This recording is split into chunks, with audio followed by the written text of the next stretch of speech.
ಎಲ್ಲರಿಗೂ ನಮಸ್ಕಾರ ಸ್ನೇಹಿತರೆ, ನಾನು ನಿಮ್ಮ ಪ್ರೀತಿಯ ಸುಮಾ. ಇವತ್ತಿನ ಈ ವಿಡಿಯೋ ಮಾಡುವಂತಹ ಉದ್ದೇಶ ಏನಪ್ಪ ಅಂದರೆ, ಸಿದ್ಧಲಿಂಗ ಮೂರ್ತಿ ಎನ್ನುವಂತಹ ವ್ಯಕ್ತಿ ನೆನ್ನೆ ತೀರಿ ಹೋದರು. ಆ ವ್ಯಕ್ತಿಗೆ ಎಷ್ಟು ಬದುಕಬೇಕು ಎನ್ನುವಂತಹ ಆಸೆ ತವಕ ಇತ್ತು ಅಂದರೆ ನಿಜವಾಗ್ಲೂ ಅದನ್ನು ವಿವರಣೆ ಕೊಡಲು ತುಂಬ ಕಷ್ಟ ಆಗುತ್ತೆ. ಅಷ್ಟು ಆಸೆ ಅವರಲ್ಲಿತ್ತು.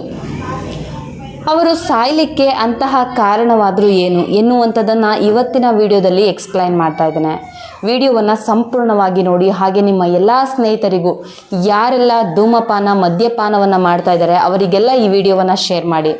ಮೊದಲನೇದಾಗಿ ಸ್ನೇಹಿತರೆ, ಅವರ ಎಲ್ಲ ರಿಪೋರ್ಟ್ಗಳನ್ನು ನಾನು ತುಂಬ ಚೆನ್ನಾಗಿ ಅಬ್ಸರ್ವ್ ಮಾಡಿದ್ದೀನಿ. ಹಾಗಾಗಿ ನಾನು ಪ್ರತಿಯೊಂದು ಎಕ್ಸ್ಪ್ಲನೇಷನ್ನ ಈ ವಿಡಿಯೋದಲ್ಲಿ ಕೊಡ್ತಾ ಇರೋದು. ಮೊದಲನೇದಾಗಿ ಸ್ನೇಹಿತರೆ, ನಾನು ಸಿದ್ಧಲಿಂಗ ಮೂರ್ತಿಯವರ ರಿಪೋರ್ಟನ್ನು ಫುಲ್ಲು ತುಂಬ ಚೆನ್ನಾಗಿ ನೋಡಿದ್ದೀನಿ. ಕಾರಣ ಏನಂದರೆ, ಅವರಲ್ಲಿ ಏನು ಸಮಸ್ಯೆ ಇದೆ, ಯಾಕೆ ಸಮಸ್ಯೆ ಇದೆ, ಹೇಗೆ ಗುಣಪಡಿಸಬಹುದು ಎನ್ನುವಂಥದ್ದನ್ನು ಅಂದಾಜು ಮಾಡಲಿಕ್ಕೆ ನಾನು ತುಂಬ ಚೆನ್ನಾಗಿ ರಿಪೋರ್ಟನ್ನು ನೋಡಿದ್ದೀನಿ. ಅವರಿಗೆ ಒಂದು ಸಾಮಾನ್ಯವಾದಂತಹ ಪ್ರಾಬ್ಲಮ್ ಅಂದರೆ ಬ್ಲಡ್ ತುಂಬ ಕಡಿಮೆ ಇತ್ತು, 9.5 ಇತ್ತು. ಅವರಿಗೆ ಬ್ಲಡ್ ರಿಪೋರ್ಟ್ ಅಂದರೆ ಬ್ಲಡ್ ಚೆಕ್ ಮಾಡಲಿಕ್ಕೆ, ಬ್ಲಡ್ ತಗೊಳ್ಳಿಕ್ಕೆ ಅವ್ರ ಹತ್ರ ಬ್ಲಡ್ಡೇ ಇರಲಿಲ್ಲ, ಆ ಥರ ಪ್ರಾಬ್ಲಮ್ ಇತ್ತು. ಹಾಗೆ ನೆಕ್ಸ್ಟು ಶುಗರ್ ಇತ್ತು, BP ಇತ್ತು. ನೆಕ್ಸ್ಟು ಇನ್ನು ಮೇನ್ ಪ್ರಾಬ್ಲಮ್ ಏನಂತಂದರೆ ಹೊಟ್ಟೆನಲ್ಲಿ ಅಲ್ಸರ್ ಆಗಿತ್ತು, ಅಂದರೆ ತುಂಬ ಹುಣ್ಣಾಗಿತ್ತು ಕುಡಿದು. ಇನ್ನೂ ಒಂದು ಮೇನ್ ಪ್ರಾಬ್ಲಮ್ ಏನಂದರೆ, ಸ್ಮೋಕ್ ಮಾಡಿ ಶ್ವಾಸಕೋಶ ಎಲ್ಲ ಹಾಳಾಗಿದೆ. ಇಷ್ಟು ಆದರೂ ಗ್ಯಾಪ್ ಇಲ್ಲ. ಡಾಕ್ಟ್ರ್ ಹೇಳಿದ್ರು, ನೋಡಮ್ಮ ಎಲ್ಲರಿಗೂ ಸ್ವಲ್ಪ ಜಾಗ ಈ ಥರ ಪ್ರಾಬ್ಲಮ್ ಆಗುತ್ತೆ, ಈ ವ್ಯಕ್ತಿಗೆ ಫುಲ್ಲು ಶ್ವಾಸಕೋಶನೇ ಹಾಳಾಗಿದೆ ಅಂತೇಳಿ.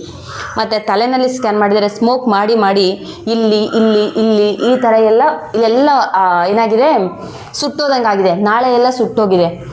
ಎಷ್ಟು ಅವ್ರಿಗೆ ಅಂದರೆ ವ್ಯಕ್ತಿ ನೋಡಲಿಕ್ಕೆ ಚೆನ್ನಾಗಿ ಕಾಣ್ತಾರೆ, ಆದರೆ ಹೊಟ್ಟೆ ಒಳಗಡೆ ಪ್ರತಿಯೊಂದು ಪ್ರಾಬ್ಲಮ್ ಆಗಿದೆ ಸ್ನೇಹಿತರೆ. ಆ ಥರ ಅವರ ಯೂರಿನ್ ಇನ್ಫೆಕ್ಷನ್ನು ಎಷ್ಟು ಆಗಿದೆ ಅಂದರೆ, ಒಬ್ಬ ವ್ಯಕ್ತಿ ನಾರ್ಮಲ್ ವ್ಯಕ್ತಿ ಯೂರಿನ್ನು ಅಟ್ಲೀಸ್ಟು ಲೈಟಾಗಿ ಯೆಲ್ಲೋ ಕಲರ್ ಇರುತ್ತೆ, ಅವ್ರದ್ದು ರೆಡ್ ಥರ ಇದೆ ಅವ್ರ ಯೂರಿನ್, ಆ ಥರ ಇದೆ. ಅಂದರೆ ಲೆಕ್ಕ ಹಾಕಿ ಆ ವ್ಯಕ್ತಿ ಇಷ್ಟು ಪ್ರಾಬ್ಲಮ್ ಇಟ್ಕೊಂಡು ಊಟ ಮಾತ್ರ ಮಾಡ್ತಾಯಿದ್ರು. ಊಟ ಮಾಡುವಂಥದ್ದು ಅವ್ರ ಬಾಡಿಗೆ ಹೋಗಿ ಹಾಗೆ ಡೈರೆಕ್ಟು ಮೂತ್ರದಲ್ಲಿ ಪಾಸ್ ಆಗ್ತಾಯಿತ್ತು ಹೊರತು ಬಾಡಿನಲ್ಲಿ ಏನನ್ನು ಕೂಡ ಅಬ್ಸರ್ವ್ ಮಾಡ್ಕೊಳ್ತಾ ಇರಲಿಲ್ಲ. ಅಂದರೆ ಈಗ ನಾವು ಒಂದು ಟೀ ಕುಡಿತೀವಿ, ಕಾಫಿ ಕುಡಿತೀವಿ, ಊಟ ತಿಂತೀವಿ, ಟ್ಯಾಬ್ಲೆಟ್ ತಿಂತೀವಿ, ಅದೆಲ್ಲವನ್ನು ನಮ್ಮ ಬಾಡಿ ಅಬ್ಸರ್ವ್ ಮಾಡಿಕೊಂಡ್ರೆ ನಾವು ಹುಷಾರಾಗಿ ನಾವು ಚೆನ್ನಾಗಿರ್ತೀವಿ. ಅಂದರೆ ಎಕ್ಸಾಂಪಲ್, ಇವಾಗ ನಂಗೆ ಜ್ವರ ಇದೆ ಅಂದರೆ ನಾನು ಒಂದು ಟ್ಯಾಬ್ಲೆಟ್ ತಿಂತೀನಿ, ಅದನ್ನು ಬಾಡಿ ಅಬ್ಸರ್ವ್ ಮಾಡಿಕೊಂಡಾಗ ಜ್ವರ ಹೋಗುತ್ತೆ. ಅದೇ ರೀತಿ ಆ ವ್ಯಕ್ತಿ ಈಗ ಊಟ ಮಾಡ್ತಾರೆ, ಊಟ ಮಾಡುವಂಥ ಅದರಲ್ಲಿರುವಂಥ ಪೌಷ್ಟಿಕಾಂಶ ಅಬ್ಸರ್ವ್ ಮಾಡ್ಕೊಳ್ಳಿಕ್ಕೆ ಕಳ್ಳು ಸರಿ ಇಲ್ಲ, ಹೊಟ್ಟೆ ಸರಿ ಇಲ್ಲ, ಶ್ವಾಸಕೋಶ ಸರಿ ಇಲ್ಲ, ಬ್ಲಡ್ ಇಲ್ಲ. ಈ ರೀತಿ ಪ್ರಾಬ್ಲಮಲ್ಲಿ ಇರಬೇಕಾದ್ರೆ ಆ ವ್ಯಕ್ತಿ ಅಲ್ಲಿ ಹಾಸ್ಪಿಟ್ಲಲ್ಲಿ ಕೊಡುವಂತಹ ಒಂದು ಮೆಡಿಸಿನ್ಗೂ ಕೂಡ ಸ್ಪಂದಿಸಲಿಕ್ಕೂ ಆಗ್ತಾ ಇರಲಿಲ್ಲ. ಸ್ನೇಹಿತರೆ, ಅವರ ಸ್ಥಿತಿ ಈ ಥರ ಇದ್ದಂಥ ಸಂದರ್ಭದಲ್ಲಿ ನಾವು ಅಡ್ಮಿಟ್ ಮಾಡಿದ್ವಿ ಅಲ್ವಾ. ಅಡ್ಮಿಟ್ ಆದಮೇಲೆ ಆ ವ್ಯಕ್ತಿಯನ್ನು ಹೈಯರ್ ಹಾಸ್ಪಿಟ್ಲಿಗೆ ರೆಫರ್ ಮಾಡ್ತಾರೆ. ಅದೇ ರೀತಿ ಒಂದು ದೊಡ್ಡ ಹಾಸ್ಪಿಟ್ಲಿಗೆ ಕರ್ಕೊಂಡು ಹೋದ್ಮೇಲೆ ಅವರ ಸ್ಥಿತಿ ತುಂಬ ಗಂಭೀರ ಆಗುತ್ತೆ. ಅಂದರೆ ನೀರು ಕುಡಿಯೋಕ್ಕೂ ಆಗಲ್ಲ, ಊಟ ತಿನ್ನೋಕ್ಕೂ ಆಗಲ್ಲ, ಎದ್ದು ಕುತ್ಕೊಳ್ಳೋಕ್ಕೆ ಆಗಲ್ಲ. ಅವ್ರ ಸ್ಥಿತಿ ಹೇಗಿತ್ತು ಅಂತ ಇಲ್ಲೇ ತೋರಿಸಿದ್ದೀನಿ ಎಲ್ಲನೂ, ಆಯಿತಾ. ಸೊ ಈ ರೀತಿ ಇರಬೇಕಾದ್ರೆ ಅವ್ರಿಗೆ ಏನು ಮಾಡ್ತಾರೆ, ಯೂರಿನ್ ಪಾಸ್ ಆಗಲಿಕ್ಕೆ ಮತ್ತು ಗಂಜಿ ನೀರು ಏನಾದರೂ ಹೋಗಲಿಕ್ಕೆ ಒಂದು ಪೈಪ್ ಹಾಕ್ತಾರೆ. ಇಲ್ಲೂ ಕೂಡ ಪೈಪ್ ಹಾಕ್ತಾರೆ, ಯೂರಿನ್ ಕೂಡ ಪೈಪ್ ಹಾಕ್ತಾರೆ. ಪೈಪ್ ಹಾಕಾದ್ಮೇಲೆ ಆ ವ್ಯಕ್ತಿಗೆ ಪೈಪ್ ಹಾಕಾದ್ಮೇಲೂ ಕೂಡ ಬದುಕಬೇಕು ಅನ್ನೋ ತವಕ ಆ ವ್ಯಕ್ತಿ ತುಂಬಾ ಇಷ್ಟ ಇದೆ. ಅಂದರೆ ನಾನು ಬದುಕಬೇಕು, ನನ್ನ ಉಳಿಸ್ಕೊಳ್ಳಿ ಅನ್ನುವಂತಹ ಆಸೆ ಬದುಕಲಿಕ್ಕೆ ಅಷ್ಟೊಂದಿದೆ.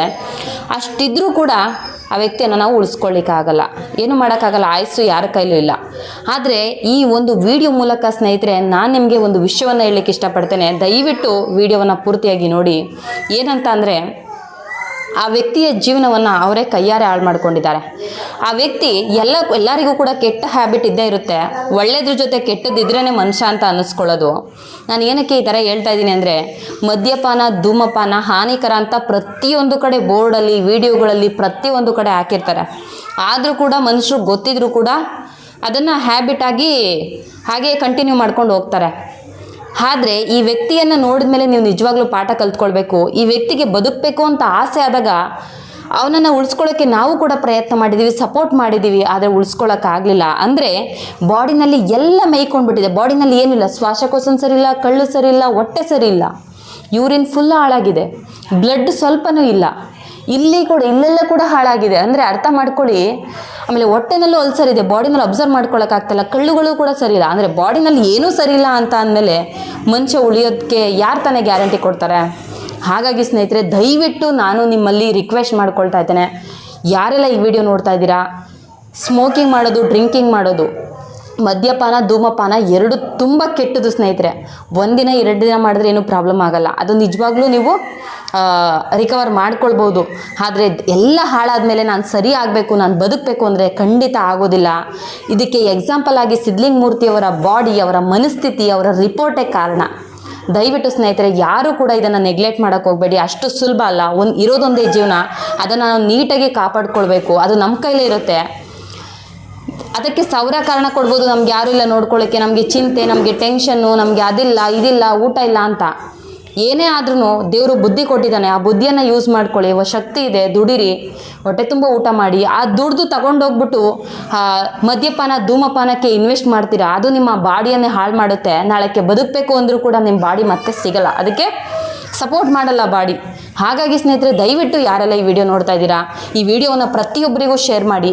ಮದ್ಯಪಾನ ಧೂಮಪಾನ ಎಷ್ಟೆಲ್ಲ ಆರೋಗ್ಯಕ್ಕೆ ಹಾನಿಕರ ಎಂಬುದನ್ನು ಈ ವಿಡಿಯೋದಲ್ಲಿ ಈ ಸಿದ್ಧಲಿಂಗ ಮೂರ್ತಿ ಎಂಬುವ ಒಂದು ಉದಾಹರಣೆಯನ್ನು ತೆಗೆದುಕೊಂಡು ನಿಮ್ಮ ಮುಂದೆ ತಂದಿದ್ದೇನೆ. ದಯವಿಟ್ಟು ಈ ವಿಡಿಯೋನ ಶೇರ್ ಮಾಡಿ.